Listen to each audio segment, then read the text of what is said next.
What's up, y'all? I'm Big Fred, and this is Fresh Off the Clock. Before we get this party started, I know why you're here. We do have a message from our sponsor.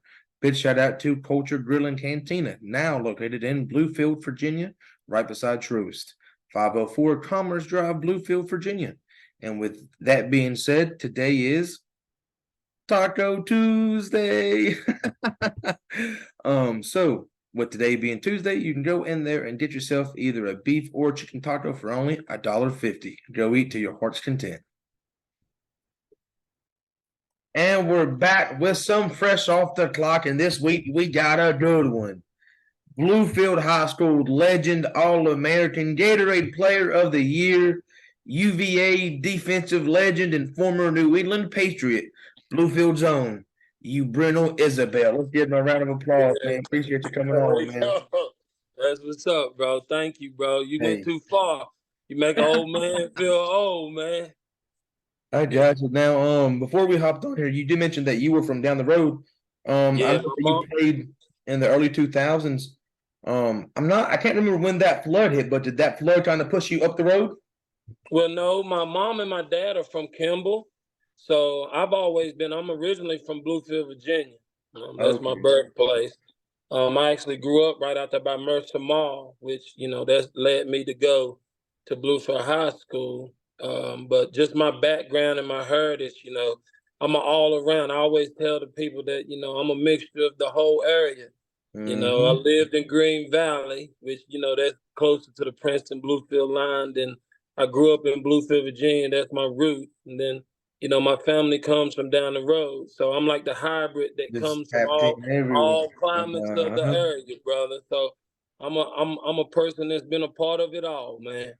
Hey, shout out to the Patch man down the road. Yeah, no doubt. It's much love to them boys down the road, man. It's a little rough right now. I ain't even gonna hold you. Oh, yeah, it's bad, but it'll get better, man. All things get good, Always. I was telling Top, I was like, listen, Top, I mean, they bring you home to be the head. Listen, Black Top, I'm trying to put it out there for you. Yeah. Top up here with this G-Star. It's hard. Doing makes it hard for anybody to, this program up here is truly family, number one. Special. But it's a family environment, and Coach Palmer has made a special thing for that high school, man. And the way he's welcomed me and all the guys around here, he's got a great coaching staff, and there's a lot of knowledge in that program, man. But a lot of people look past the fact that there's more love than there is anything. And when you love something, baby, you play for it. So, out of all the many different things, man, people gonna come around, go around. There's many things said and done, but the root of that is Coach Palmer's made a program for people to love. So that's why I rep that star all the time, brother. Hey, shout out to Coach Palmer. Yes, sir. I'm not sure if you're familiar with Cody Hatfield. He played at Graham for a while. He's my coach. He spoke with Coach Palmer. I think we might be able to get him on into the offseason, which is going to be good, man. That guy's like Hall of Fame local. I mean, that's the guy. Right? He's him. Palmer's him for sure. No doubt. I do kind of want to take you back some, because obviously Southern West Virginia being an area that hasn't really gathered the most exposure versus the talent that's went through that place, which is just talent, right? Absolutely. Being such a young age from that area, what did that kind of success feel like for you? I'll be honest with you, man. It's a blessing. Starting with it from, a lot of people have to learn the hard way about, the way football is played here in these mountains, and people don't understand that we're brought up in a hard situation as far as our parents are old school. So it's not hard as a street term. It's hard as in being tough kids. And, the kids that come out of here, I always laugh because it's the same way we get somewhere in the mountains and you don't get no reception. I say that's the same way we don't get traction as far as these kids that can go and play football anywhere. Every kid that gets a chance goes, and what do? They flourish because they're tougher. They grew up, their mental process can take on more than what the average child can because we make it without anything. So coming up to get that kind of, exposure, we're not we're used to rivalries. We're used to the fans being in the stands. We're used to all those many adverse conditions that we're faced with. So to be able to come out of here and be able to go somewhere and be able to play football, man, I played just so, I could make sure that every other person knew that they could do it, number one. Number two, I wanted to be able to let, the people back home that love me be able to see me put on, man. Mm. So it was truly a blessing. And also just making a true testimony to showing people what God can do for you if you believe in the process.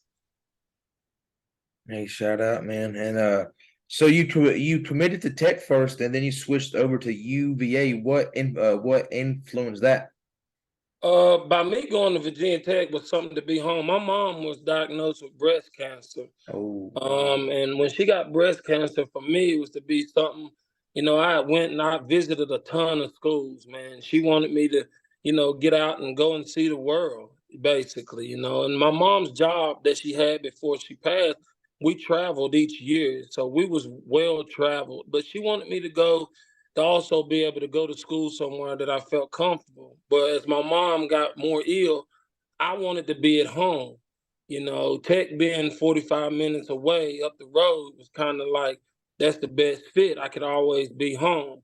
Well, when you get into looking at what an itinerary looks like in college and being a football player, I don't care if you live up the street, you're not going to get to go as home as much as you like. It's being convenient for someone to be able to be close to you.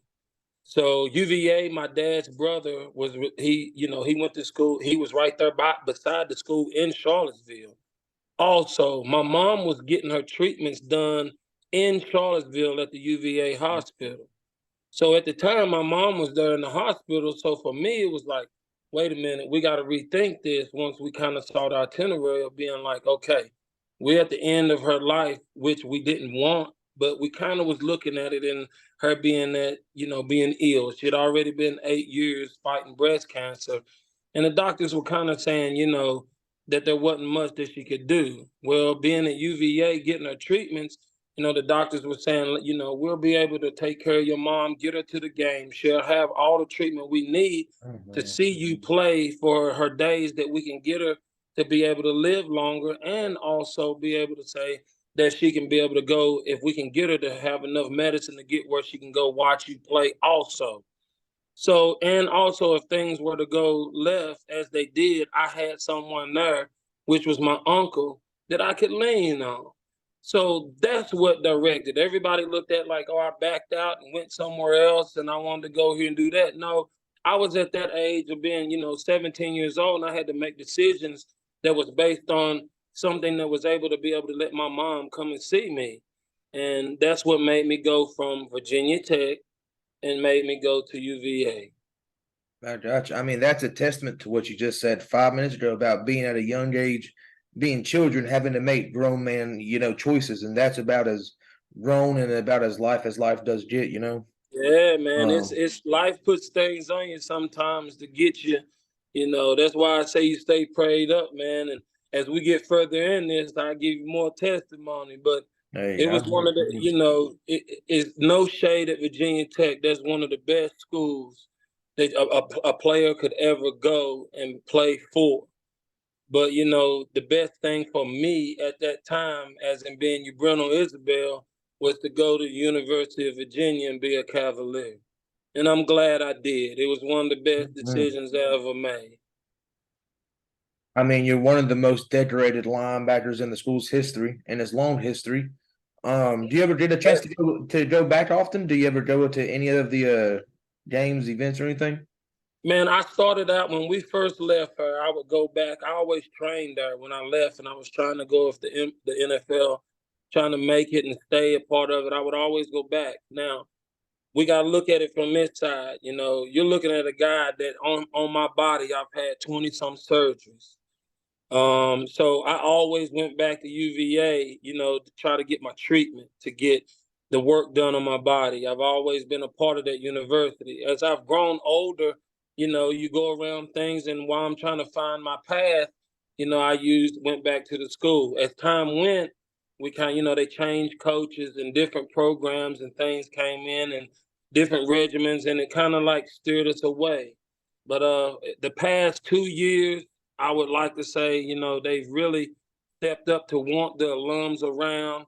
I'm actually in a mentoring program there now with a young man. The coach that's there now, and he's truly, after us being there, being a part of the program. I've been there more in the past year and a half than I've ever been, and it's truly a blessing because I'm at a point in my life too where it's good to be around the guys you've been in war with, and you share them moments. And we're getting old, brother, so it makes you feel youthful again, and give you that validates why you did it. Heck yeah, man. And obviously in your time there, you played under the legendary, most winningest coach in UVA history, George Welsh. Yes, sir, brother. That is the man. What I had was a it lot like of good. playing for him? Coach Wells was a lot of military guys were there when I was there. You had Rick Lance, Coach George Wells. He was a straight shooter. He was the no nonsense guy. You had a job, execute your job. That is it. He wanted you to separate business from pleasure and know the difference between the two. You were there to play football, but you was also there to be a scholar. Academics was a major part of why you were an athlete. So he made you understand that. I also had, I can't go any further when I talk about UVA. Coach David Turner. I hope I don't cry when I speak of his name, but that was a man that when I was there, that was probably one of the best men that I've ever known in my life, bro. And he's at Mississippi State now, and he's been all over the place. But I can't tell you a man that I love more than David Turner. I'm in contact with him all the time, and he's been truly like a dad to me. Especially, I just lost my dad this past year, so he's kind of been in the forefront of my life a lot more. Coach Rick Lance also, he was a coach that was there that, helped iron me into being a man. He made you understand I ain't gotta like you and you ain't gotta like me, but there's a job that has to be done, and I'm gonna make you be the best version of yourself at all times. So, I gotta, there's a couple people there, and it's all the coaches that was there at those times, but I can't go a minute without emphasizing George Wells and David Turner. They were truly, truly one of the best men I've ever known in my life, brother. And that's as men and as coaches. Hey, shout out, man.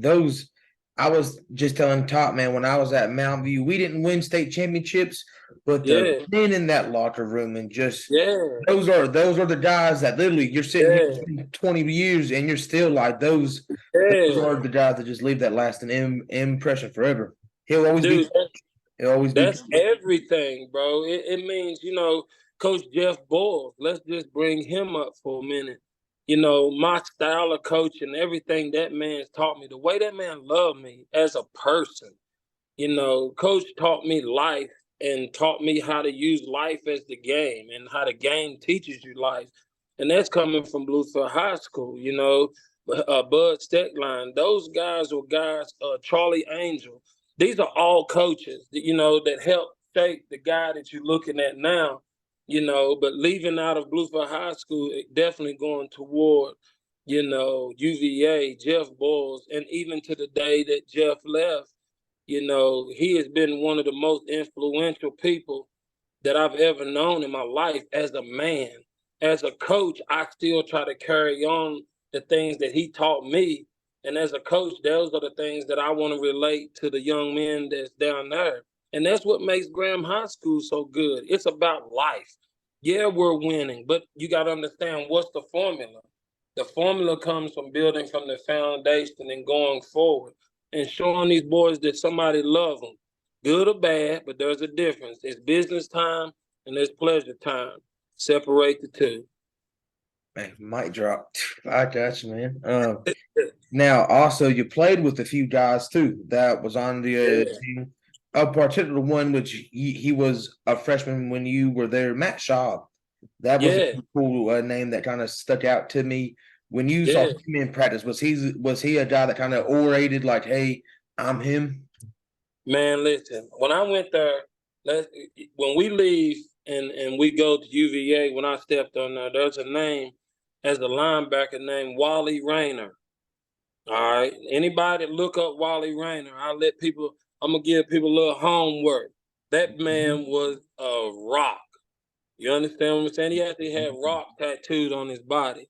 You had Byron Thweet, Donnie Green, Shannon Taylor, Thomas Jones, Aaron Brooks, Anthony Poindexter.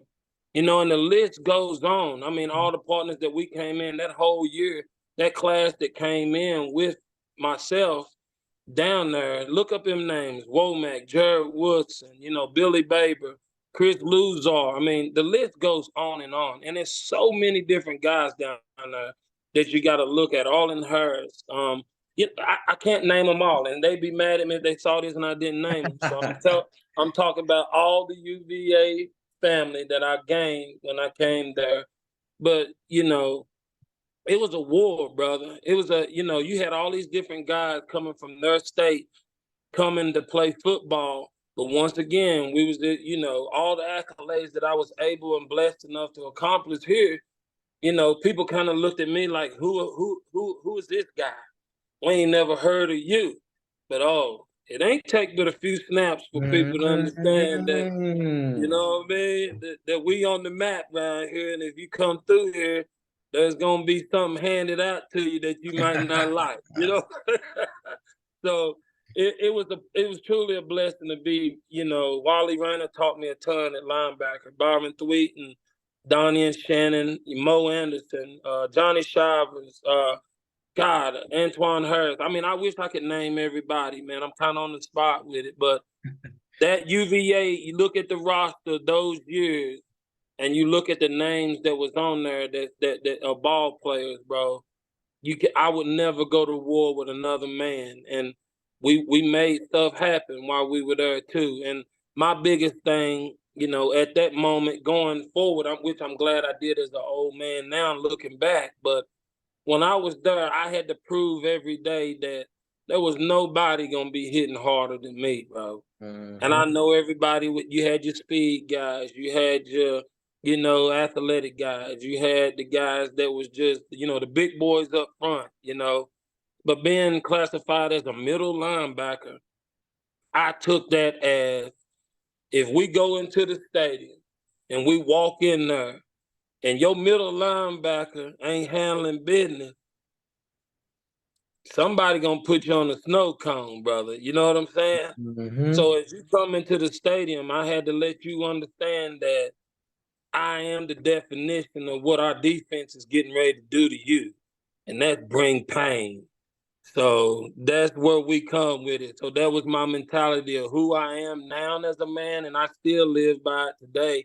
But as a linebacker coming into the program to be on that level of football, and I love Coach Welsh because we never had our names on the back of our jersey. So that meant if you were that well and you did well, people would know your name. And Mm. yeah, we had to let people know what it was. It was Isabelle for sure. It's So, for sure, man. we had to make things be. But, it was also like my mama told me, you represent more than just yourself, boy. So put your heart in the right place and God will bless you with the right things. And I mean, you were certainly doing it for all of the right reasons, and it got you to the right places too, man. Yes, sir. Particularly that 2000 season, you were sixth in UVA history with 128 tackles.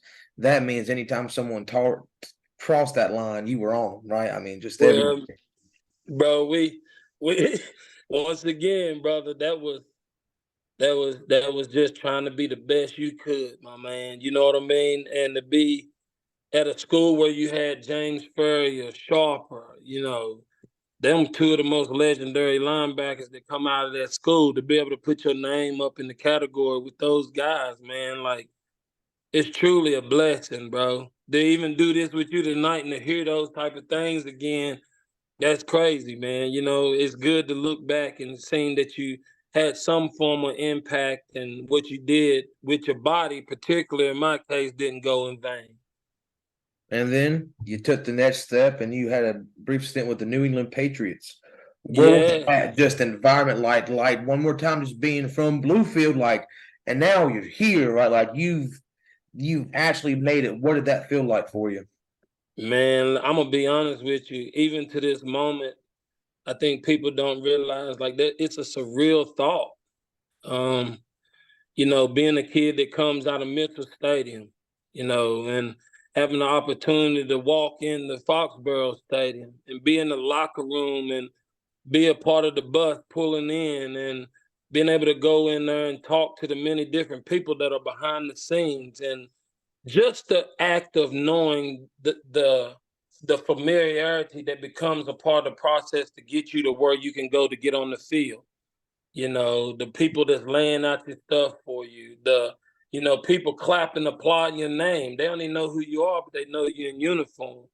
So that is such a surreal moment, but like they always say, when you come through the tunnel, it's just another work day. You learn real fast also. College preps you for it because you prepare to play. And it's so many hungry guys trying to get to the NFL. It's live or die. But as soon as you get to the NFL, brother, it's a business. And you understand real quick that that's your job. Because as you walk around in there, as much as you're walking around, there's one particular group of people that you don't ever want to walk towards you. And we call them the Reaper. And that's the guy that'll come in as fast as it comes to you. It'll also be gone away from you, if you know what I'm saying. So you got to cherish the moment. This sport can be truly taken away from you in the blink of an eye. So it's a day-to-day process, brother.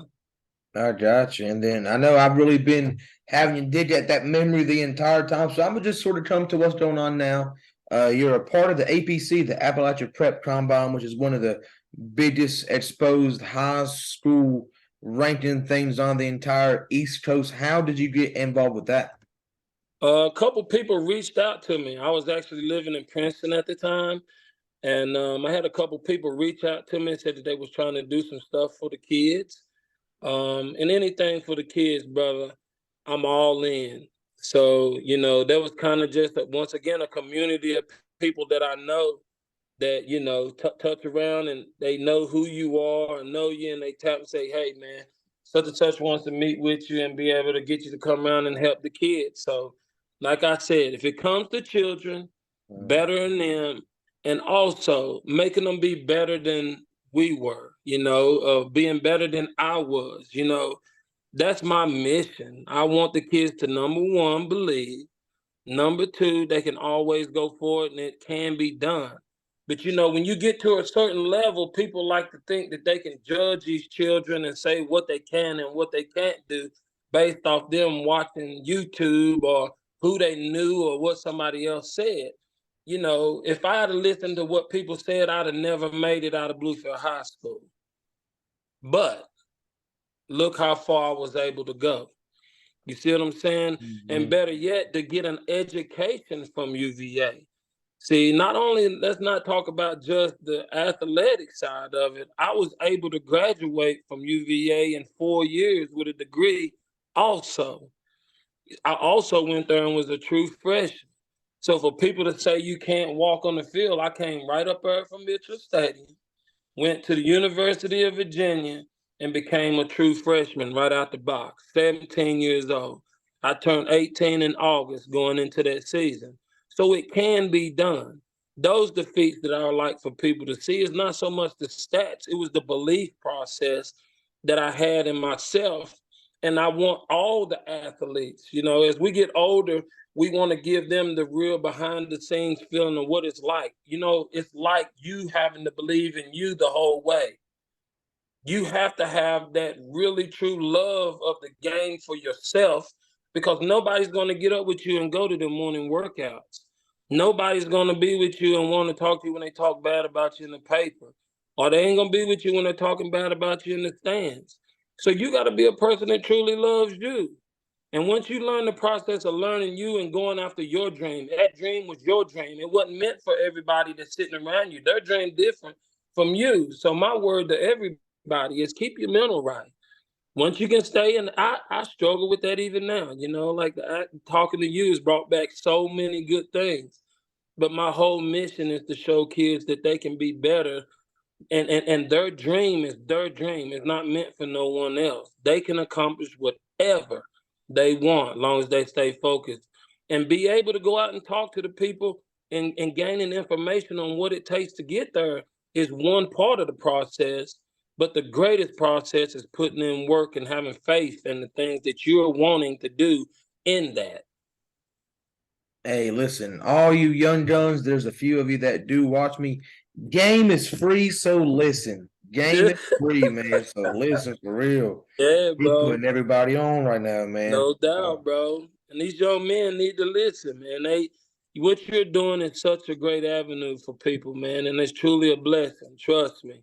Hey, And appreciate you. like I told you, it's just one of many. I hope you go as far as you want, man. And that's whatever. And a lot of people, why we doing this? The kids that go out here and they think they got to go D1. They wouldn't have D2 schools if everybody went D1. They wouldn't have D3 schools. So don't be afraid of the number one key is to get an education. And like I tell people, I was taught to me, Coach Turner taught me a long time ago. He said, if this pen right here is your lifespan, that little inkling part that's in there is how long football is going to be in this 80 to 90-year life. What are you going to do and gain from that little span there that's going to help you better yourself for the rest of your life? Now, as I was talking about being in locker rooms and things like that, what about the people that got to wash the clothes? What about the people that's got to pass it out? What about the people that's there making sure everything's set up at the stadium? What about the people that's got to transport the stuff place to place? What about coaches? We always need good coaches. What about the athletic department for the mentoring, as far as helping them get their studies? There are so many things that go into operation that is for athletes. And I think we get them so focused on just being an athlete that we don't allow them to see the many things and the facets that come around it to be able to say that they can still be around sports. I just asked a young man the other day, I said, who you think is going to last longer? The head equipment guy that puts the uniform on you, or the guy that's wearing the uniform? He stopped. He said, you know what, Coach? I believe the guy that's passing out the uniforms. I said, yeah, but he's got access to everything that you do also. You go to him for the new issue, shoes, sweatpants, hats, the whole nine.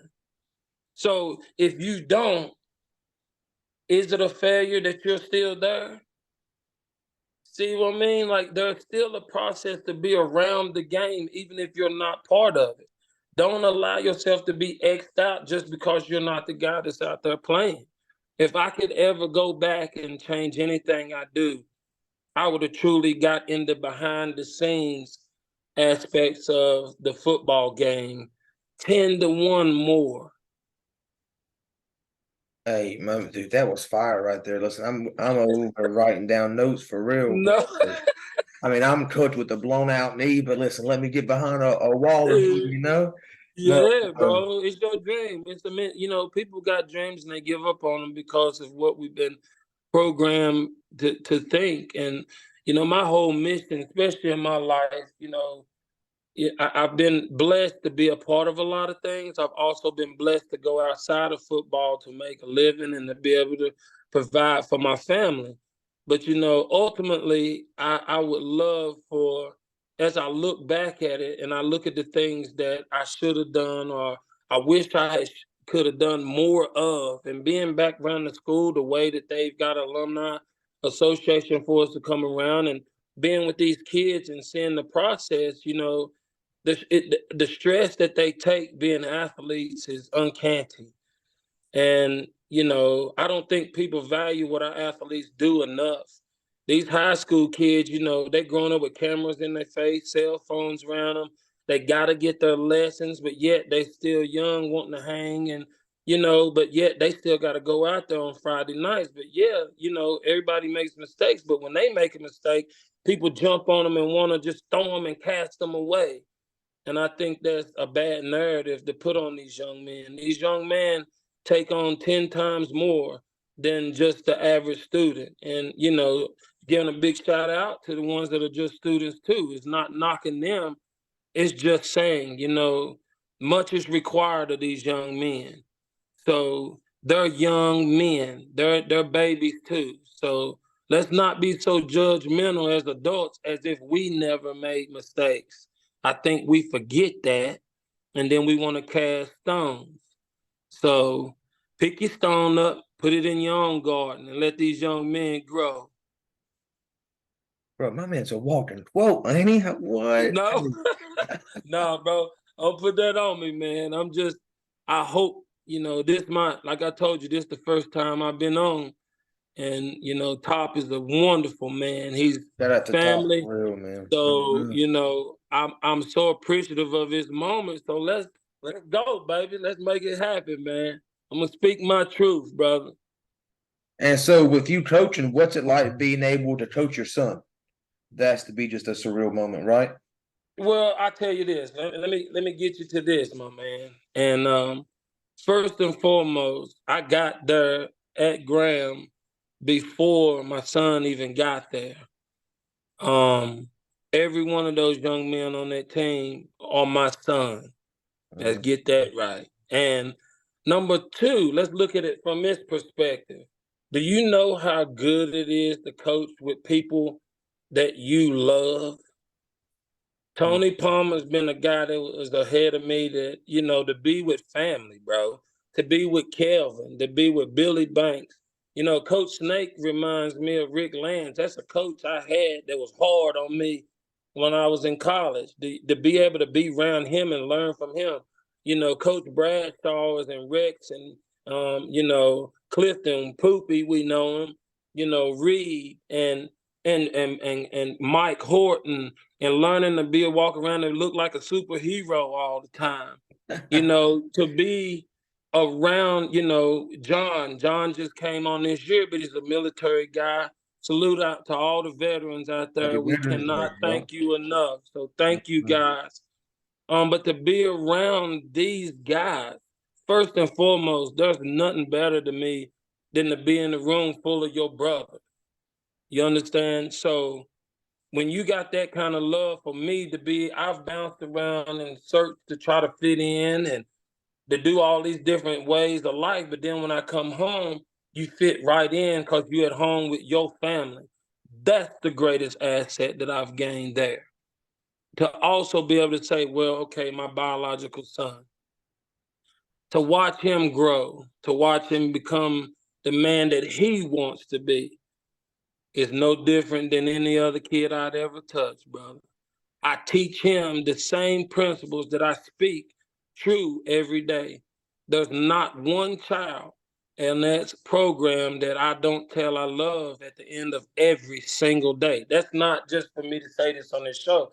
I hope they can come in here and tell you. I challenge people to find out where I don't. First and foremost, I want them to know I love them as my own. So I try to make that something that is a part of my daily process. My son, which is my biological son, he's no different. I push him not only because he wants to be something, but I'm pushing him to go after his dreams just like anybody else. Block out the noise, say your words, and live your truth. Go after every dream that you ever want. And now along this road, you're going to have to make sacrifices. That's the things that I want everyone to know. These men making sacrifices. So being successful is a great sacrifice. But it's truly a blessing to watch the baby that I first held in my hand now be the same man that I'm looking for him to help me up.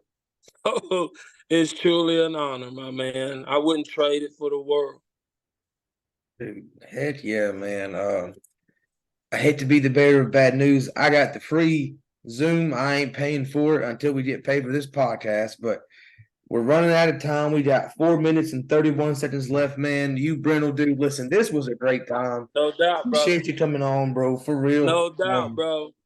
I mean, if you're down, I'd like to have you on again into the future. You seem like you're just a football mind with just, like I said, game to speak, and I'm always here to listen every time, for real, man. Man, it'd be an honor. You listen, I'm gonna make you a bet and I'm gonna challenge you, man. I want you to call me again. And anytime that you call me, bro, like I said, give me a heads up. We've been back and forth here, but give me a little heads up. It would be truly a blessing, my man, to be able to come back and go through some more areas of this game, brother. Hey, I appreciate it, guys. Let's give Yubrenal Isabelle, y'all, one round of applause, man. Appreciate Yeah, you coming man. on, Coach. No doubt, bro.